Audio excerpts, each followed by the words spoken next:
Now, I know some of y'all are gonna ask, why do you have a fireplace up here? Bitch, I'm trying to get better about this editing, you understand me? So I was like, okay, so just so y'all not looking at a cartoon photograph, let me put y'all in the same ambience that I'm in right now with my little fireplace. Welcome back, welcome back, welcome back. Sorry I missed y'all yesterday, but if you have not followed me on social media, you would know that today is Mike's birthday. So I was preparing a meal for him yesterday, getting everything set up. Sorry if y'all can hear my puppy, because she decided to come back here in the only quiet space that I got in the goddamn house. So I decided, let's do a podcast type thing. I've been hitting y'all with the funny reactions and stuff like that, but I did want to kind of get in depth today about some other stuff because I had some stuff on my heart and on my brain, so I was like, let me do it. I am going to get this video edited up immediately and get it out for my absence yesterday. And then I got 2 more videos that I'm going to try and get out tonight. Don't quote me, y'all. Y'all know I'm elderly and it's still Mike's birthday. He is just at work, so why not get some work done my goddamn self? So y'all get y'all wines, get y'all Weedums, get y'all edibles, get your sage, your Palo Santos, whatever you need. Baby, I got some pink Moscato right now and a fireplace on YouTube. Cause I don't trust my fireplace worth a damn. If my fireplace run anything like my landlord, I'm guaranteed to blow the fuck up. So, with that being said, I turns the fireplace on TV. So if you hear some crackling in the background, that's my makeshift fireplace going on. Let me grab my wine, and I gotta get me a little setup because the living room is just too fucking loud with my neighbors. Y'all know how that goes. So I'm in here sitting in the middle of my bed. But it's all right. We're going to make do. And for the rest of y'all that have been giving me topics, I am definitely going to get to them probably in these next few days. Because right now I'm going through an unpretty phase. Don't think nothing of it. Don't think about it too much. But you know, you know when just don't nothing work. It's just like, everything I put on, I hate. And I know right now it's because of my fucking hair. With all these hormones and shit they done gave me when I had fucking surgery, I'm pretty fucked up. So I don't want every piece of hair I got in this house. I don't want the shit on. A nigga hair just been dry, and y'all know I takes pride in my edges. My hair has been dry as shit, so I got a bunch of products in them now, a bunch of conditioners. I literally look like I hold up liquor stores unsuccessfully. Like I look like that person. So y'all gonna see me on Monday when she hair is done and we getting another review out regarding that hair because I believe it's gonna be beautiful. I'm so excited, but I'll get y'all the deets later. So let's get into this video. If I can find it, I will put it on the screen because as you can see, this will be a video you can't see my beautiful face. Okay, so I found the message and it is from Milashite 1995. If I butchered that name, most of y'all know I'm horrible with fucking names. So I am sorry. But I don't know if it was a niece or a nephew. So one of y'all cousins wanted to know if I could go back and talk to my 18-year-old self, what advice would I give her? And that I thought about it, and you know, of course, you just think of some generic shit like, you know, oh, just be yourself. And it did not resonate with me. It didn't actually like sting in my spirit until a few minutes ago.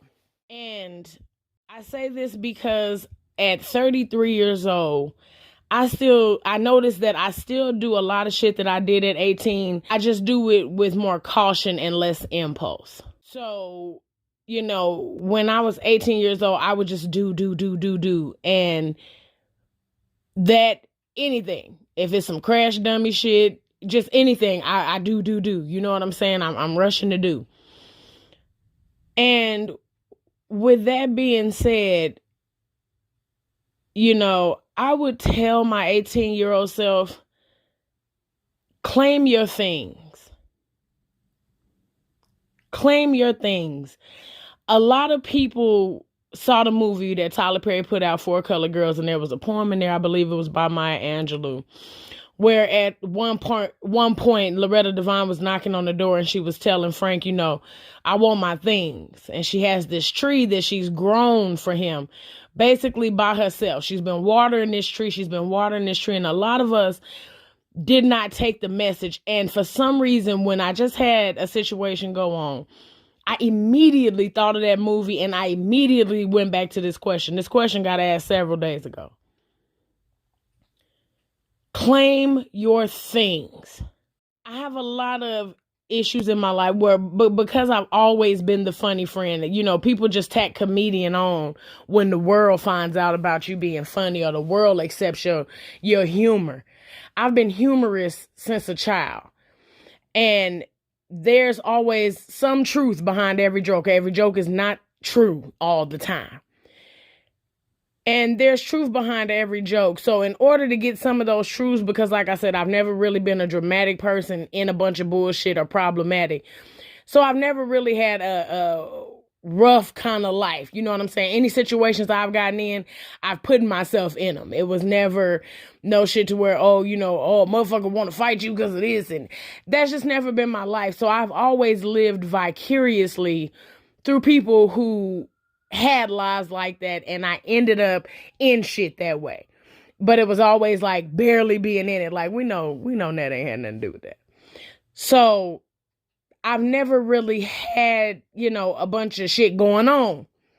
So I've always kind around people that got so much shit going on that they need to dump onto somebody else or they need your assistance.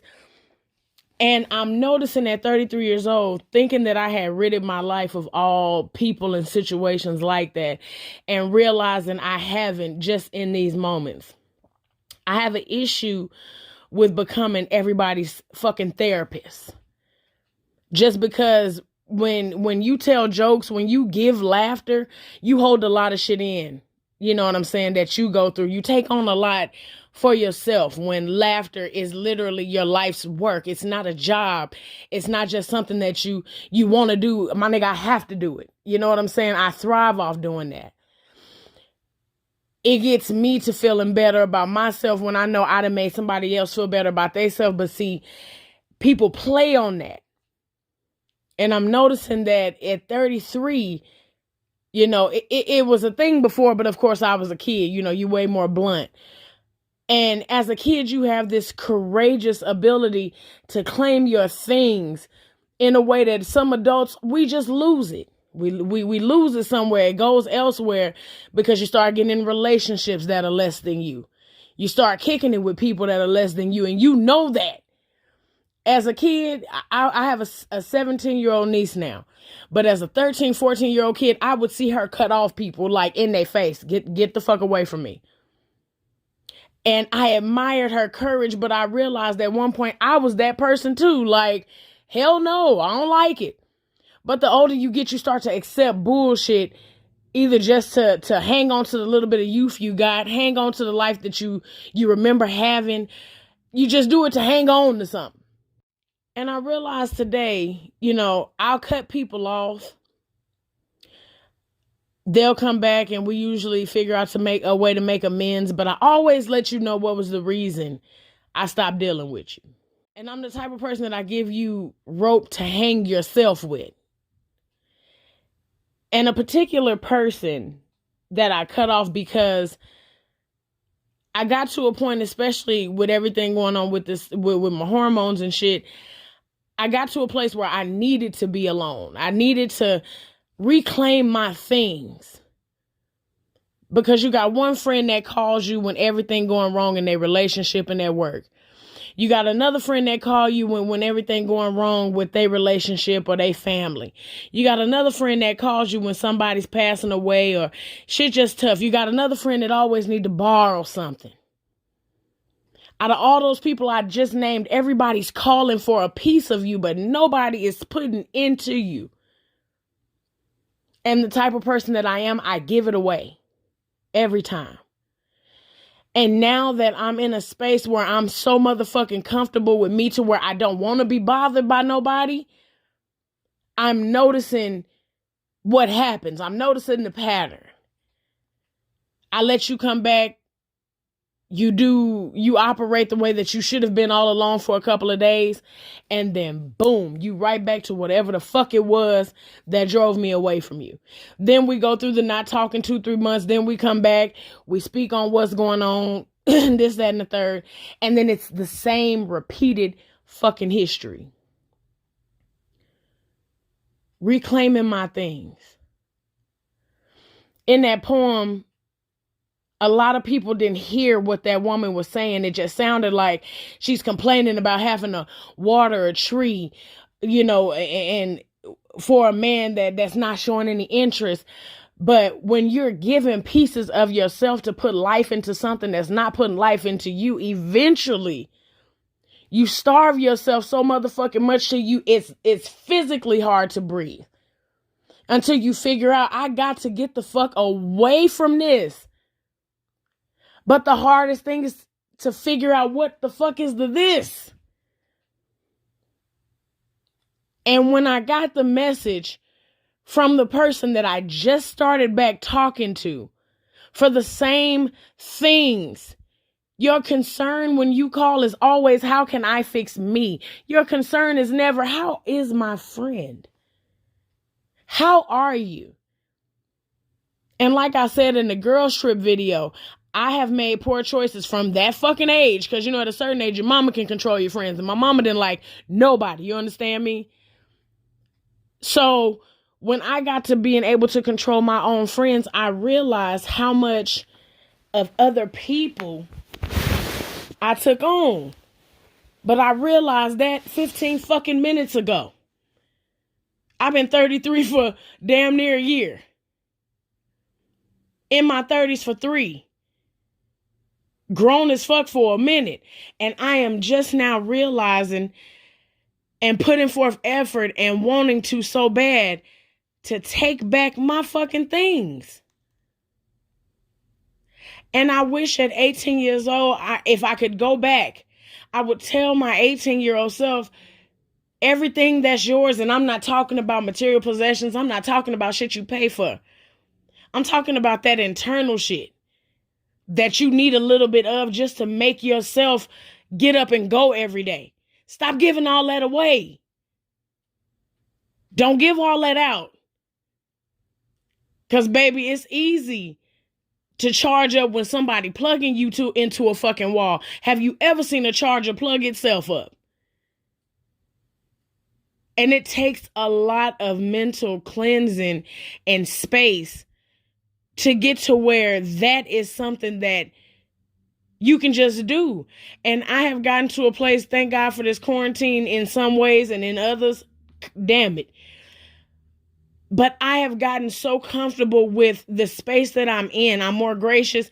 Yeah, my motherfucking apartment in the middle of the fucking hood, and it ain't nowhere near what I grew up around. It's not what I'm used to. But I thank God for the fact that it's mine. I'm in here. Can't nobody tell me what to do. Can't nobody take shit from me. This is my sanctuary, and I have grown to love it. Usually I'm always complaining, or I'm always doing this. You don't want to film a video because you don't want nobody to see this spot on the wall. Nigga, I've been here 8 years. It's bound to be some spots on the motherfucking wall. And when I got up in here, somebody had just left. So ain't no fucking upgrades. Whatever you see is how the fuck it is. When I can go outside right now and I see a couple of people right now picking through my trash, getting dinner. And I'm complaining about the shelter that I got? Hell no, who I'm competing with? We're in a time right now where everybody right at ground zero. Ain't no fucking competition. Be proud of what the fuck you got.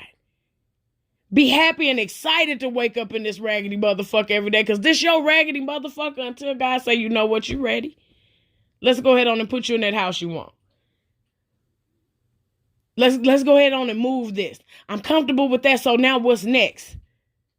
I've never not been uncomfortable with my body. But of course, you pack on a few pounds, you get uncomfortable bringing all this shit up and down the stairs every goddamn day. So limit a motherfucking meal a day. Eat how you want to, but limit some shit. Because you're comfortable with what's going on, but you want to change a little something. That don't mean no dramatic change. Fucking over yourself. It don't mean none of that. You know what I'm saying? So I'm learning to take back my things. And a lot of people have not been able to accept within this year that I've basically had to just stop talking to because they don't understand. My friend Essence that y'all seen in that other video. One day I was talking to Essence. The next day I didn't hear from Essence no more for a year until I popped up at that bitch's house. Because, bitch, I got to know what I did to you. And when she opened the door, she immediately grabbed me and hugged me. And she was like, I miss you. And I'm looking, I'm like, because at first she reached for me to hug. I said, nah, bitch, I don't want to hug you. I want to know what the fuck is up. And she said, Natalie, please give me a hug. And she's explaining to me what was going on. And she said, it wasn't you. It wasn't nobody. I needed me. I needed time for me. I needed to get me right. And if I didn't understand that, I do now. I am claiming my things. I'm claiming my things. I don't have I don't have it to give away no more. I'm all out. You can't call me for all your fucking problems. I got problems of my own that I'm trying to figure out how to fix. Right now, I got the radio off in my room. You will not be my fucking noise. I need my things. My peace is my sanity at this point. Because right now, that's all a lot of motherfuckers got. I'm at a point where my peace is my sanity. Like, I don't have none of that to give away. If you call with dramatics, let me call you right back. I don't have none of that to give away. I don't have no more of it. I'm all out. I am all out.